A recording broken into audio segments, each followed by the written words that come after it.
Spain کا شہر Barcelona اپنے سیاحتی مقامات کے ساتھ ساتھ کبوتروں کے لیے بھی مشہور ہے، لیکن اب یہ کبوتر انتظامیہ کے لیے درد سر بن گئے ہیں۔ وہ کیسے؟ دیکھیے قمر فاروق کی رپورٹ میں۔ بارسلونا شہر کے سیاحتی مقامات کبوتروں کی وجہ سے بھی شہرت رکھتے ہیں۔ بارسلونا کے کبوتر انسانوں سے بہت مانوس ہیں، اس لیے سیاحوں کو دیکھ کر اڑ نہیں جاتے بلکہ ان کے ہاتھ سے دانہ چنتے ہیں۔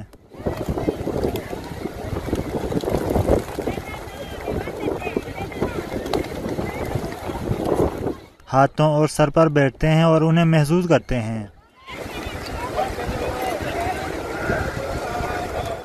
دوسری جانب بارسلونا انتظامیہ کبوتروں کی بڑھتی ہوئی تعداد سے پریشان ہے۔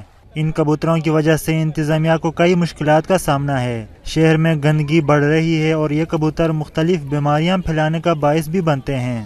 انتظامیہ نے لوگوں کو خبردار کیا ہے کہ شہر میں پہلے سے ہی کبوتروں کے لیے خوراک کی کمی نہیں ہے۔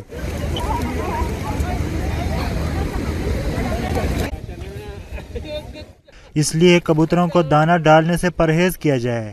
انتظامیہ کا کہنا ہے کہ اگر دانہ ڈالنا ضروری ہے تو صرف چاول، باجرہ اور مکئی کے دانے پھینکیں تاکہ شہر میں گندگی کو کنٹرول کیا جا سکے۔